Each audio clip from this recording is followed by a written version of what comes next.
मथुरा के राजा इंद्रजीत की बेटी थी लीला, जो बहुत सुंदर थी। उसकी सुंदरता की चर्चा दूर दूर तक फैली हुई थी। उधर एक आवारा और व्यभिचारी युवक था। न जाने उसने लीला पर कौन सा वशीकरण मंत्र चलाया था कि वह उसे अपना हृदय दे बैठी थी। परंतु नारायण अधिक दिन तक जीवित नहीं रहा। लीला ने अपने कमरे में नारायण की मूर्ति बनवाकर रख ली और विधवाओं के वेश में सबसे अलग थलग रहने लगी। उसके साथ में केवल एक सेविका थी। अनेक राजकुमार लीला से ब्याह करने के इच्छुक थे। एक थे राजकुमार बंधु। वह लीला के पिता राजा इंद्रजीत से मिले।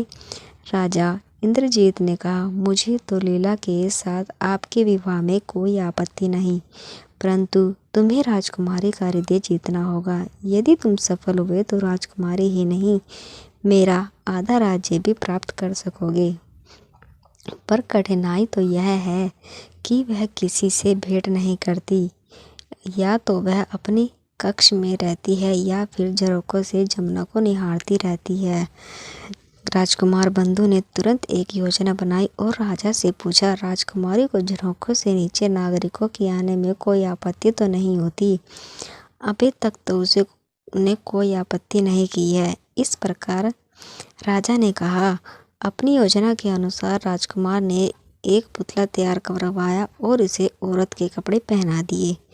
फिर एक टूटी फूटी सी नाव लेकर नाविक के वेश में राजकुमारी के झरोकों की ओर चल पड़ा। राजकुमारी उस समय झरोकों पर खड़ी हुई थी। नाविक को देख उसने पूछा, तुम कौन हो? यहाँ क्यों आए हो? उसने उत्तर दिया, मेरी नाव बहुत पुरानी और तूफान भी आने को है। अपनी मालकिन से पूछ कर बताओ कि मैं यहाँ कुछ समय के लिए रुक सकता हूँ। राजकुमारी लीला समझ गई कि नाविक उसे नहीं पहचानता, इसलिए उसने कोई आपत्ति नहीं की। कुछ समय पश्चात उसने नदी तट से नाविक की आवाज़ सुनी। उसने अपनी दासी को यह देखने के लिए भेजा कि नाविक क्या कर रहा है। दासी नदी तट पर आई तो उसने देखा कि नाविक ने दो व्यक्तियों का खाना बनाया हुआ है।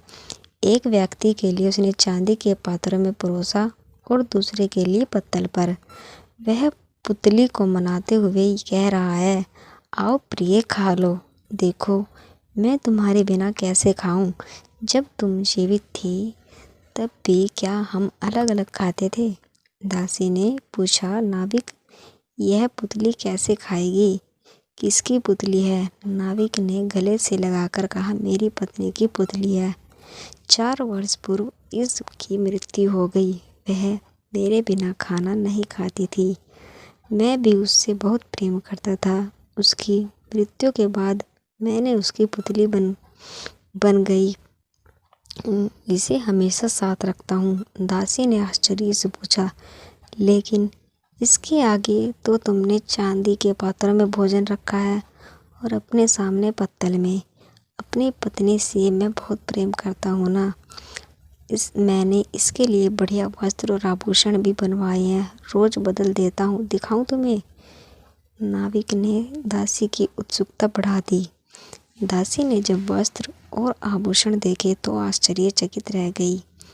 यह सोचकर तो और भी नाविक स्वयं चिथड़े पहने था।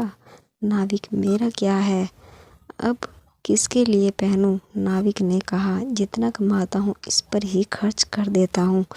दासी ने जाकर सारी बात राजकुमारी लीला को बता दी। राजकुमारी ने सोचा कि यह कैसा व्यक्ति है जो अपने मृत व्यक्ति पत्नी से इतना प्रेम करता है। जब वह जीवित रही होगी तो उसे कितना प्रेम करता होगा। अगले दिन नदी तट से कराहने की आवाज़ सुनाई दी। लीला ने दासी को नीचे भेजा तो उसने जाकर देखा कि नाविक के माथे पर पट्टी बंधी है और वह कराहता हुआ किसी को गाली दे रहा है। उसने पूछा, क्या हुआ? नाविक ने बताया कि रात को अचानक किसी ने मुझ पर हमला कर दिया। मैं तैयार नहीं था, इसलिए चोट खा गया, मगर अब वह मिल जाए तो उसकी हड्डी पसली एक कर दूं। वह मेरी पतवार भी ले गया, इसलिए मैं नाव भी नहीं ले जा सकता। यह तुम्हारी स्वामिनी की कृपा हो जाए तो नाव को छोड़कर बाजार से नई पतवार ले आऊं और वैद्य से दवा भी ले आऊं। दासी लीला ने उसकी अनुमति देकर लौट आई। राजा दासी के लिए एक जड़ाऊ हार खरीदा और लौट आया। उसकी आवाज़ सुनकर दासी नदी तट पर आ गई। यह लो हार असली हीरो का है, तुम्हारे लिए ही लाया हूँ। बस तुम्हें मेरा एक छोटा सा काम करना है कि तुम्हारे सामने के कक्ष में जो मूर्ति रखी है वह मुझे रात भर के लिए ला दो। सूर्योदय से पहले ले जाना। दासी मान गई।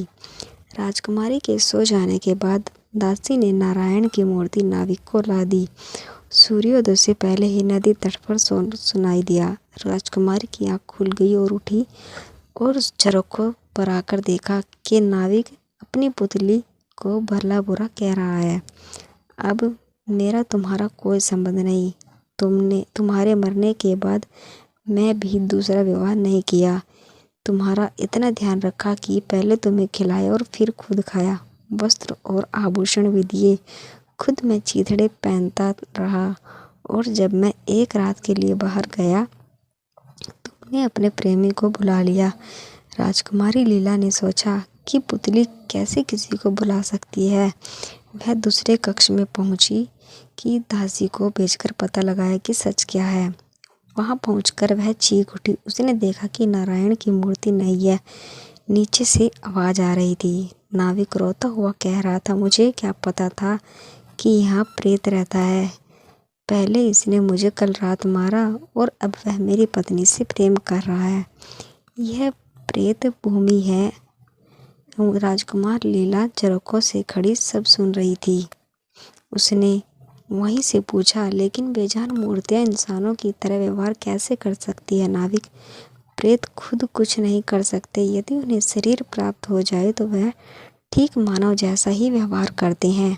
यह मूर्ति जरूर किसी लपट व्यक्ति की होगी जिसने पहले मुझ पर आक्रमण किया और फिर मेरी पत्नी को बहका लिया।